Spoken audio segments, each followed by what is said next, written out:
ঢাকায় একটু জরুরি কাজে আমাদের যাওয়ার কথা ছিল। তো আসলে আমি যাব, আমি একাই, কিন্তু আমার ছেলেও সঙ্গে বায়না ধরলো সে যাবে ঢাকায়। তো তখন হচ্ছে শুক্রবার রাত, প্রায় 8টা বাজে। কী করবো ভেবে চিনতে পারছি না। রেলওয়ের টিকিটের খোঁজ নিলাম, সেখানে আর টিকিট পাওয়া সম্ভব না। আর বাসের তো রাস্তা খুবই খারাপ। তো রাস্তা খারাপ থাকার দরুন ভাবলাম বিকল্প উপায় হচ্ছে একমাত্র বিমান। এখন বিমানের টিকিট পাওয়া যায় কিনা এটা নিয়ে খুব দ্বিধাদ্বন্দ্বে ছিলাম। যা হোক, তারপরও আমি মারলাম গোজায়ান এবং ফ্লাইট এক্সপার্ট। তো দেখলাম গোজায়ানের চেয়ে ফ্লাইট এক্সপার্টে কিছুটা কমে টিকিট পাওয়া যাচ্ছে, তাই ফ্লাইট এক্সপার্ট থেকে টিকিট কেটে নিলাম। কেটে নিয়ে তড়িঘড়ি করে ব্যাগ ট্যাগ গুছিয়ে রওনা দিলাম সিলেট এমএ উসমানী ইন্টারন্যাশনাল এয়ারপোর্টের দিকে। সাথে আমার সন্তান, তার খুব জীবনের প্রথম তার বিমান জার্নি। তো এটাকে সে খুব এনজয় করতেছে। সে সারাক্ষণই কৌতূহলী মনে বসে আছে। সে বিমান দেখতে কেমন, বিমান কিভাবে উড়ে, বিমান থেকে নিচের রাস্তাগুলো বা বাসাবাড়ি এগুলা কীরকম দেখা যায়, তো এই ব্যাপারে সে খুব কৌতূহলী ছিল। তো প্রথম থেকেই আমরা বাসা থেকে যখন বেরোবো লাগেজ নিয়ে সিএনজি করে আমরা পৌঁছে গেলাম একদম সিলেট এমএ উসমানী ইন্টারন্যাশনাল এয়ারপোর্টে।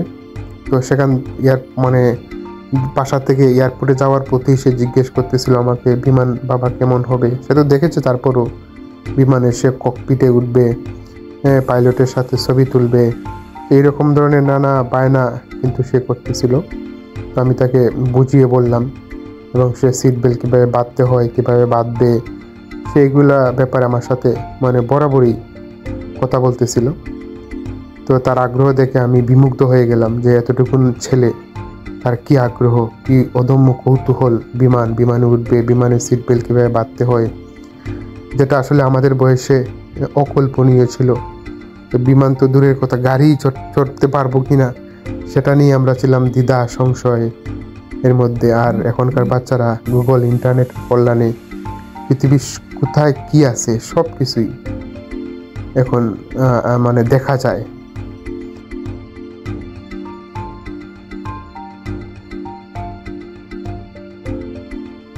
ছেলেকে নিয়ে ভ্রমণের ব্যাপারে আপডেট দেওয়ার জন্য আজকের এই ব্লগটি করা।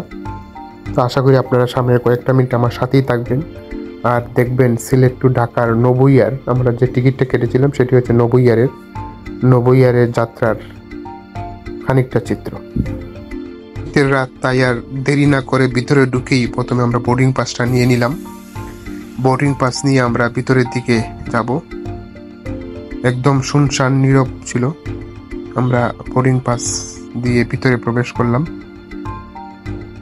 চেকিং সম্পন্ন করে ভিতরে প্রবেশ করে সাফাত এদিক সেদিক পায়চারি করছে, দেখতেছে তার কৌতূহলী মন নিয়ে। আমরা কিছু স্ন্যাক্সও করে নিলাম, যদিও আমরা বেশ কয়েকটা লাউঞ্জে গিয়েছিলাম। তারপর আমরা এয়ারপোর্টে ঢুকেই স্ন্যাক্স ছেড়ে আমরা নামাজ পড়ে নিলাম।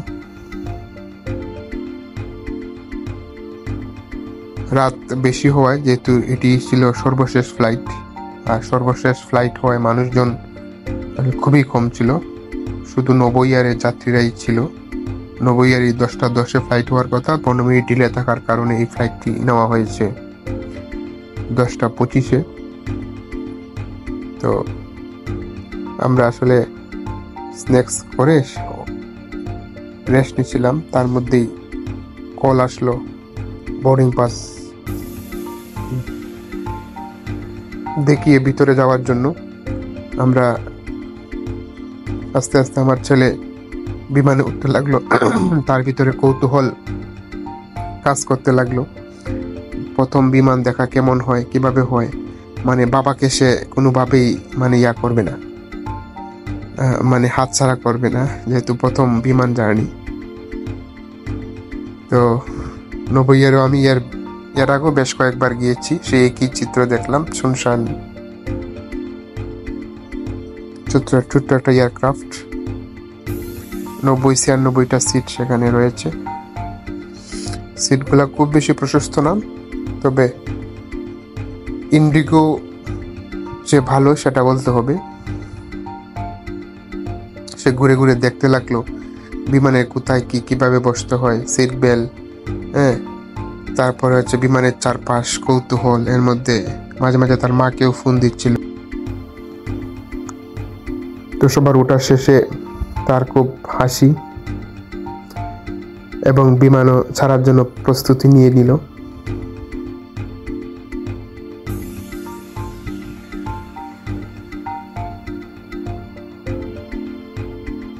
দেখতে দেখতে বিমান উপরের দিকে উঠতেছে। দেখতে দেখতে বিমান একদম উপরে উঠে আসলো। এরই মধ্যে বিমানবালা আমাদের জন্য মুখরোচক খাবার পরিবেশন করা শুরু করলো। খুব বেশি আইটেম ছিল না আমাদের খাবারে। দেখুন নবী আর আমাদেরকে কি দিয়েছে, একটি কেক,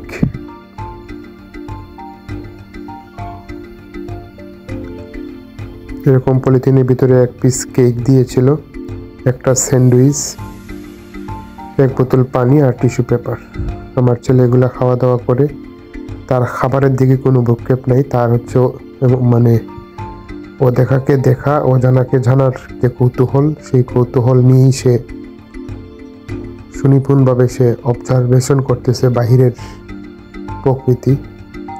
ইতিমধ্যেই বিমানবালা ঘোষণা দিয়ে দিয়েছে আমাদের ল্যান্ড করতে হবে। খাবার দাবার শেষ করে সেই ফাঁকে কয়েকটা ছবি তুলে ফেললাম।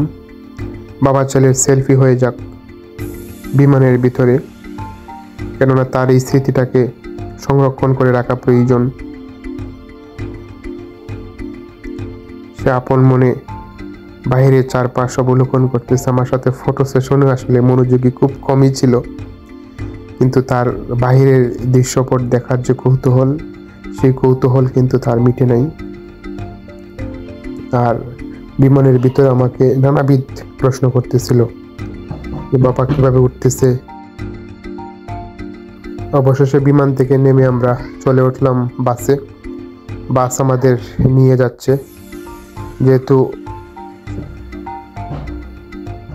শীতের রাত, সে বাসে বসে আনমনে বিমানবন্দরের ভিতরে সমস্ত কিছু সে খুঁটিয়ে খুঁটিয়ে অবলোকন করতেছে।